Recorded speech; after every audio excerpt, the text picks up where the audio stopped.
This video is part of a series of videos dealing with Jewish life cycle events, and this video will deal with bar mitzvah. So the term bar mitzvah literally means bar, son, mitzvah, commandment, son of commandment or subject to commandments, law. Bat mitzvah literally means daughter of commandment or subject to commandments, law. So that bar and bat mitzvah in the Jewish tradition mark the transition from a legal point of view in terms of Jewish law, the transition from childhood to adulthood, when in the case of bat mitzvah, at the age of 12, the girl is becoming bat mitzvah subject to Jewish law. In the case of bar mitzvah, the boy is becoming at the age of 13, bar mitzvah subject to Jewish law. So in this video, I'm going to focus on bar mitzvah and not bat mitzvah. So bar mitzvah, I want to begin by talking about the term mitzvah, which is a central term in the Bible and in the Jewish tradition. Mitzvah means commandment, mitzvot, commandments, but it actually has a legal meaning and a non-legal meaning, a moral, spiritual meaning. So mitzvah in a legal sense literally means commandment. It means an obligation, a requirement. In a broader sense, moral, spiritual sense, mitzvah is any good deed from a moral or a spiritual point of view, not necessarily a requirement from the point of view of the law or an obligation, but it's a moral obligation, a spiritual obligation, in the sense of a good deed. Okay?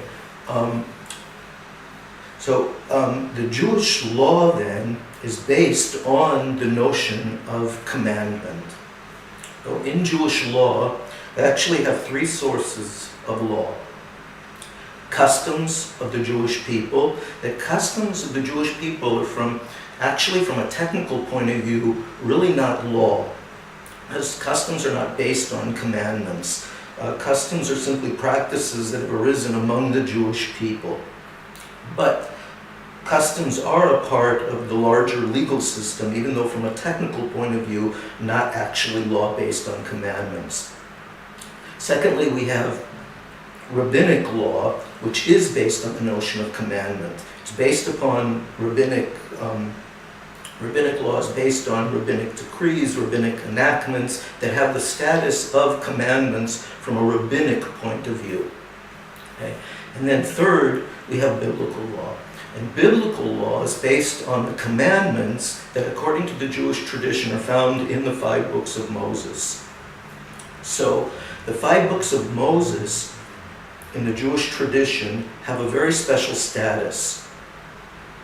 The 5 books of Moses are a kind of legal constitution that the Jewish law, in terms of Jewish law, the biblical law is based on the commandments of the 5 books of Moses. So that the 5 books of Moses contain legal guidance and also moral and spiritual guidance, but it's a legal constitution of the Jewish people in the sense that biblical law is based on the commandments of the 5 books of Moses. And in general, we do not learn law from other books of the Bible. There are some exceptions, but those are exceptions. In a general way, biblical law in the Jewish tradition is based on the commandments of the 5 books of Moses.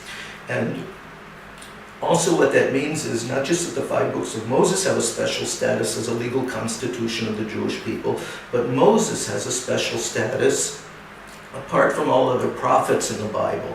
Moses is the only prophet that we regard in the Jewish tradition as a lawgiver. He's a lawgiver, one who teaches law. Moses not only gives us moral and spiritual guidance in the 5 books of Moses, according to tradition, but Moses is also a teacher of law, according to tradition. And other biblical prophets do not teach law according to the Jewish tradition. They give us only moral and spiritual guidance. Okay? So to go back then, bar mitzvah means it's marking the transition when the child then, the male child, at the age of 13 becomes subject to Jewish law, okay, marking the transition from childhood to adulthood. Now, there are several things that we do by way of ritual practice to mark the bar mitzvah, and that I want to discuss now. The first thing is the wearing of tefillin for the first time as a matter of law. I'll explain momentarily what tefillin are, but the tefillin are worn by the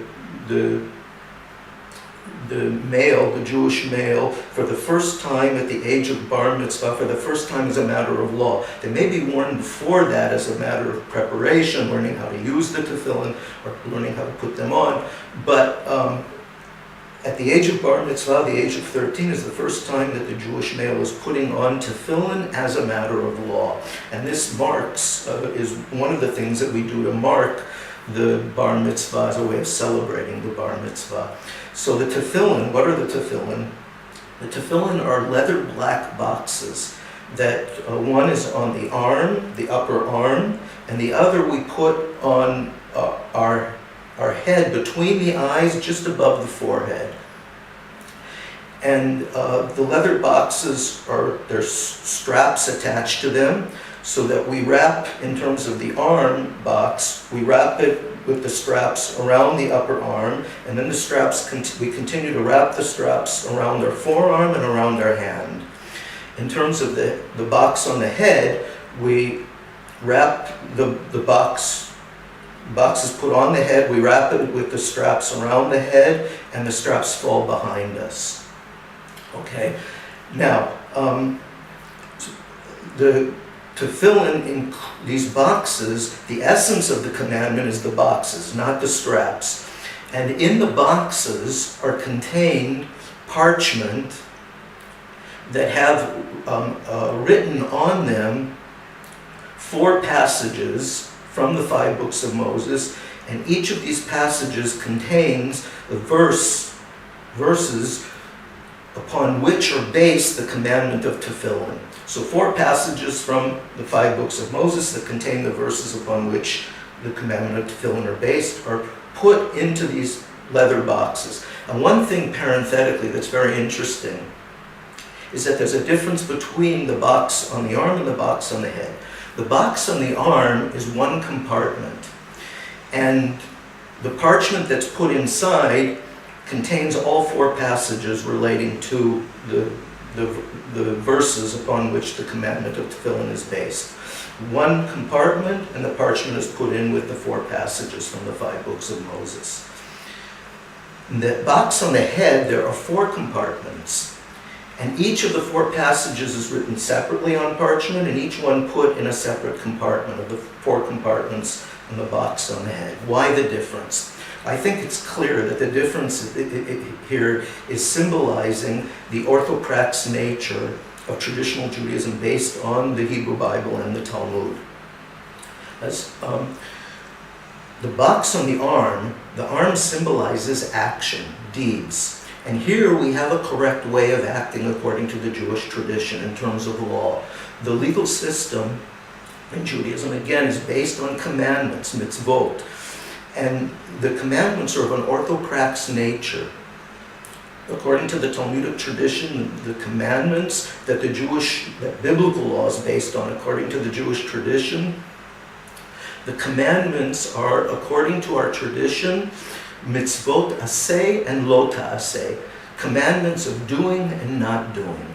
Correct practice, orthoprax, correct practice, correct deeds is the meaning of the term orthoprax. So in the case of the box on the arm, there's one compartment because there are commandments that are the basis of the Jewish law that tell us, you do this, you don't do that. This is permissible and this is not permissible on the basis of the commandments of the 5 books of Moses. So that here we have a correct practice in terms of the arm, the box on the arm, and therefore only one compartment. You do this and you don't do that. This is permissible and this is forbidden. But in the case of the head, the box on the head, symbolizing thought, there Judaism is not orthodox, correct thinking, correct belief. That's the literal meaning of the term orthodox, correct belief, correct doctrine. In Judaism, the 4 compartments symbolize that there's room for differing conceptions, different viewpoints. Traditional Judaism based on the Hebrew Bible and the Talmud is not orthodox. It's orthoprax, and there's room for different conceptions and viewpoints.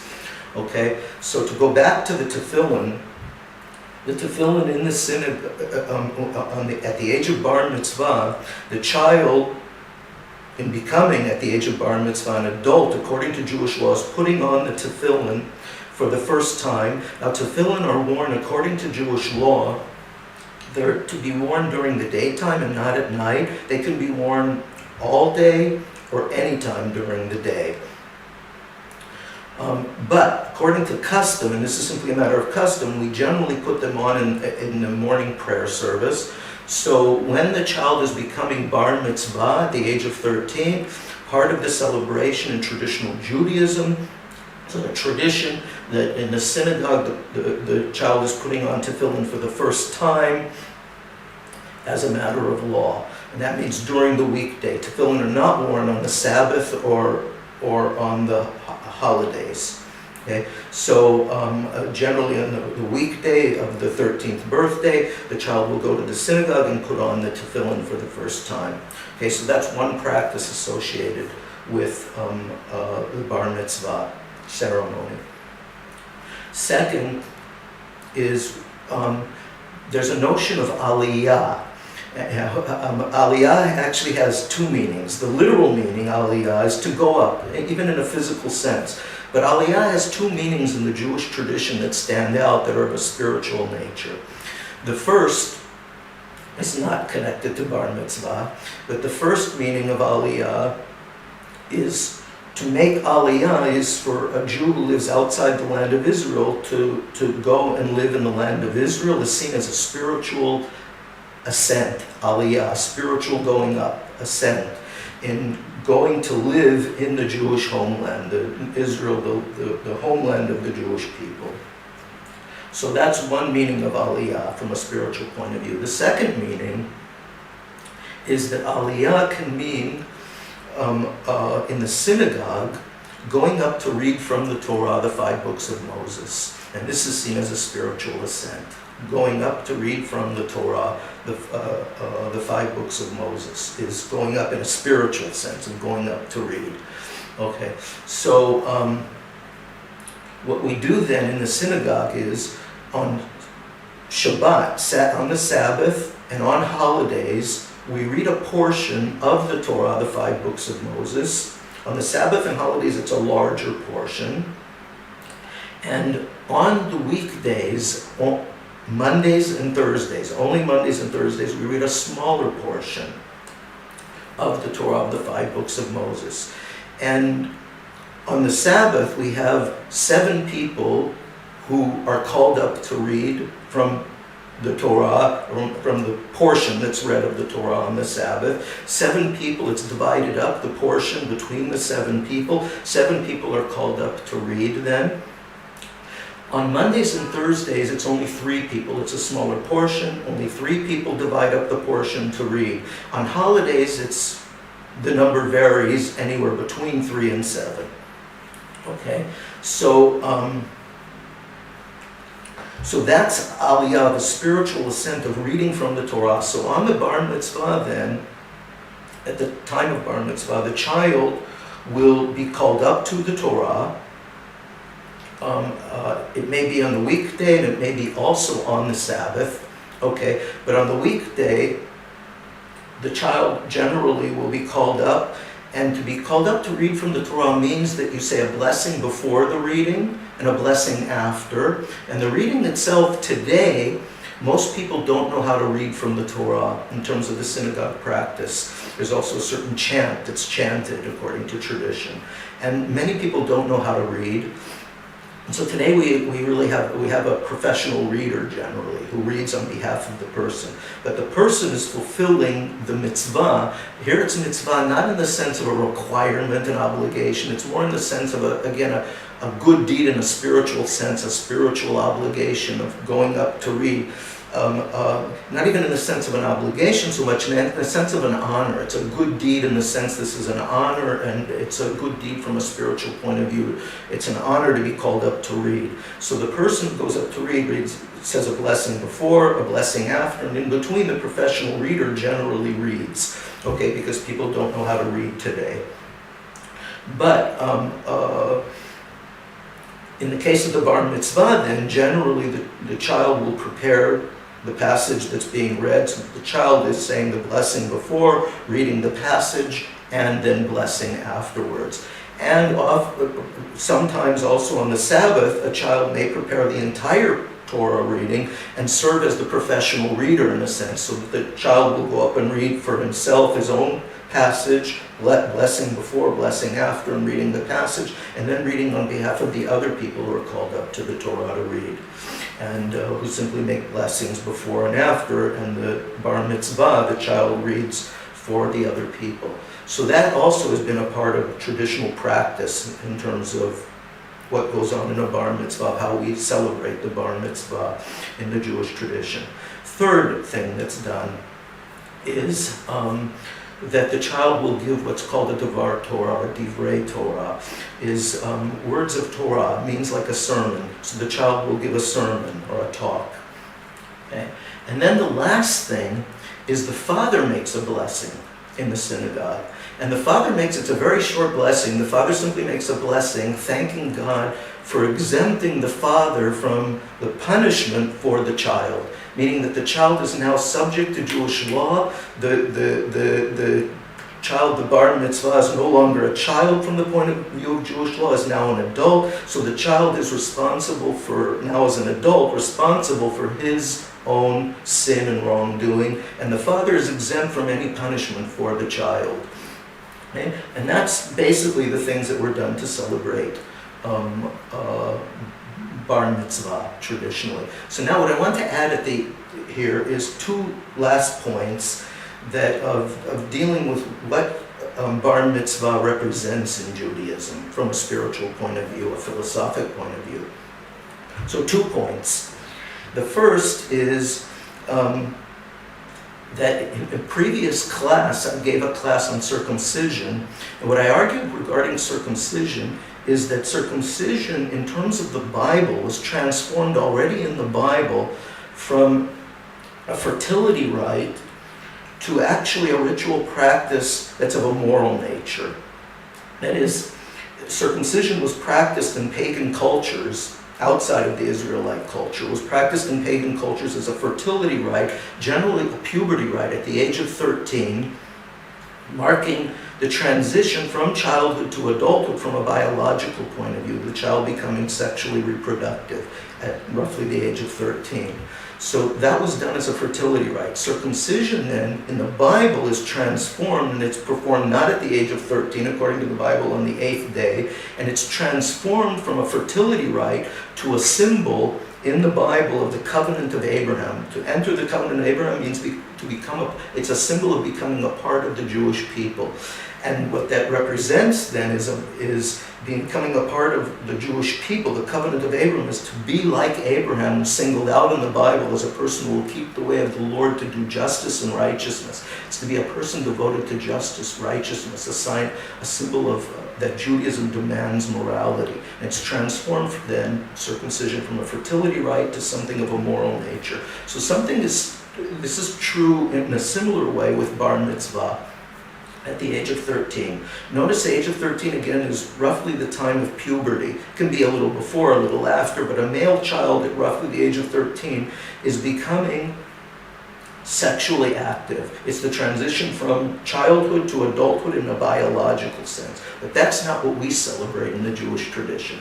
What we celebrate in the Jewish tradition is the moral development of the child. The child what is important to us is not that the child is becoming sexually reproductive, the biological development of the child. What's important to us is the moral development of the child, so that the child is now becoming subject to Jewish law. Jewish law is an expression of the morality that Judaism demands, that's so central in Judaism. The essence of Judaism is a religion based on the Bible, the essence of religion in the biblical conception.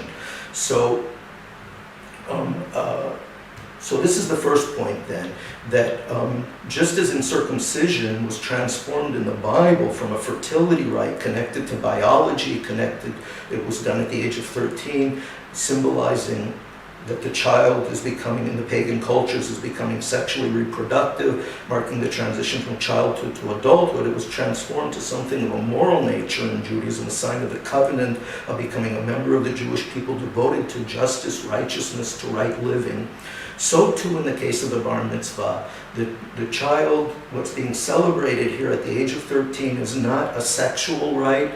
It's not that the child is becoming an adult in a biological sense of becoming sexually reproductive. The child is becoming an adult in a legal sense of being bound by Jewish law as an adult, marking the transition from childhood to adulthood. And the law then is an expression of the morality that Judaism demands in general.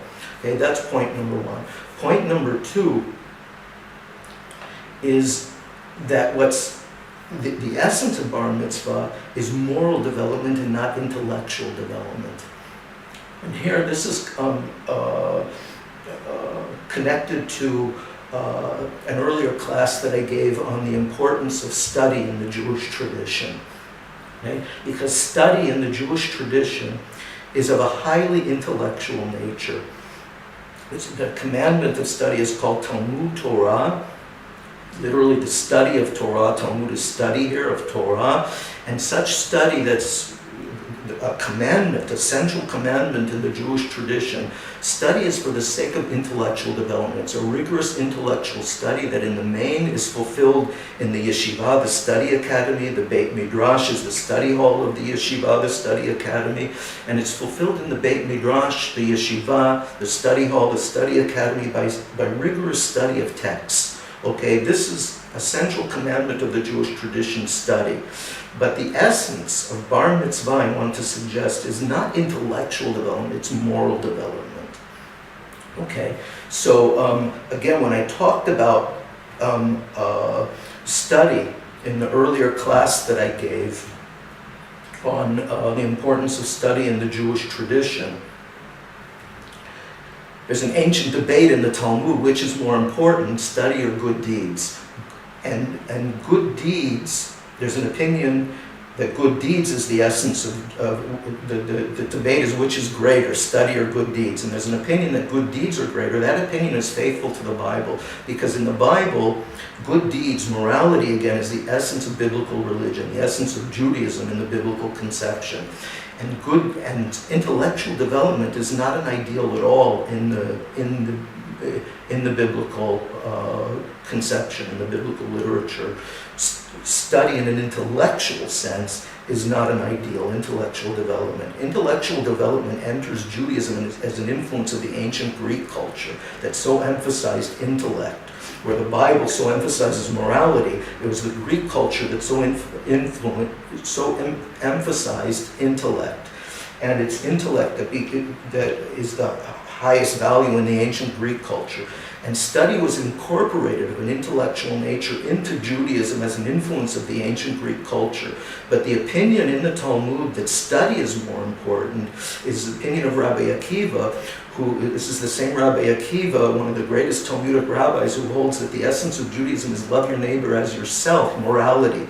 And so he's interpreted by the other rabbis as, when he says that study is greater, it's in the paradoxical sense that study leads to good deeds. So that in Judaism, the essence of our development is moral development and not intellectual development. The last thing in this regard that I want to point out is that in Judaism we have a distinction between the Yetzer HaTov and Yetzer Hara. Yetzer HaTov, Yetzer Hara means good inclination and evil inclination. The term inclination, Yetzer, comes from the Bible. It's a term that appears in the Bible.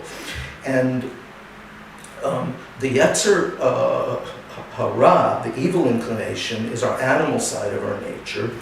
The good inclination is the side of our nature that's unique to being human, our reason and conscience. Okay, reason, the ability to distinguish between true and false. conscience, the ability to distinguish between right and wrong and good and bad. This is what separates us from animals. The evil inclinations are passions and drives, feelings, passions, drives, the drive of hunger, drive of sexuality, reproduction, lust. All of this is a part of our animal nature that we have in common with animals. And both inclinations are a part of our soul, but it's the good inclination that's the divine part of our soul. The evil inclination is the animal part of our soul. The divine part of our soul, the human being created in the image of God, is what separates us from animals, reason and conscience. So, in the biblical account, if you go back to chapter 2 in the book of Genesis, in chapter 2, verse 19, it says there that God creates animals, and the word create is the same word of this word inclination, yetzer, and it says vayetzer, and it's written with one yud, the Hebrew letter that would be in English Y, yetzer, and it's written with one yud, okay? And why? Because animals have only one inclination, an evil inclination, passion and drives.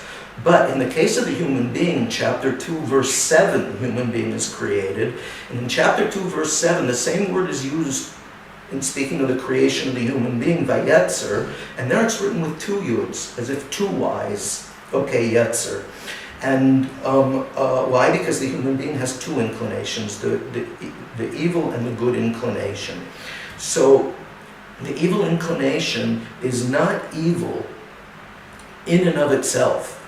It's everything in Judaism comes from a good God. In the opening account of creation, when God creates the universe, on the sixth day when God completes the creation, God looks over all of creation and says, "Behold, it is very good." The Talmudic rabbis learned that that includes the evil inclination. The evil inclination is good. Without the evil inclination, we wouldn't be able to reproduce and continue the human species in fulfillment of the command to be fruitful and multiply. There's no ideal in Judaism of asceticism, denial of physical material pleasures as in Christianity, of living the life of a monk, of celibacy, chastity, poverty. The ideal in Judaism is self-control, not asceticism, not to deny physical pleasures. So lust is not seen as something sinful. The sexual drive is not something sinful. It's a part of our evil inclination that's good, very good. It's a part of the creation. Without that, we couldn't fulfill the commandment to be fruitful and multiply. So the ideal is self-control. The Talmud says, who's the truly strong person? The one who controls his inclination, his passions and drives. And the intention is the evil inclination, the animal side of our nature, to control our passions and drives. But significantly, the Talmudic rabbis omitted the term evil to indicate that it's not evil in and of itself. It's only, as if in quotation marks, evil in relation to the good inclination that we have to control our passions and drives. So, to go back to bar mitzvah at the age of 13 is symbolizing that it's at that age that and it's according to tradition, according to the age of at the age of bar mitzvah, or for a girl at the age of bat mitzvah, that's the age in which we acquire the good inclination. The evil inclination, our animal side, we're born with according to Jewish tradition. We were born as animals, just like all other animals. We don't have the ability to distinguish between true and false, good and bad, right and wrong. We don't have that coming out of the womb. A child is very animal-like. A child is very self-centered and even selfish. If the child has a toy, it's his or her toy. And oftentimes the child will even take a toy from another child, and it's his or her toy. The child has no moral sense coming out of the womb. That's something that has to be taught. That's the importance of education in Judaism. That education is, even according to the opinion in the Talmud, that study is greater than good deeds. It's in the paradoxical sense that study will lead to good deeds. The essence of our development in Judaism is not a Greek view intellectual development, it's moral development. And our moral development, that's what we're celebrating in bar mitzvah, that this child has to be taught goodness. The child doesn't come out of the womb practicing acts of goodness. The child has to be taught, and that's what we're celebrating at the age of 13. The child is now an adult, having acquired the good inclination, and is now responsible for himself and his own sin and wrongdoing, and is now subject to Jewish law as an adult. Thank you.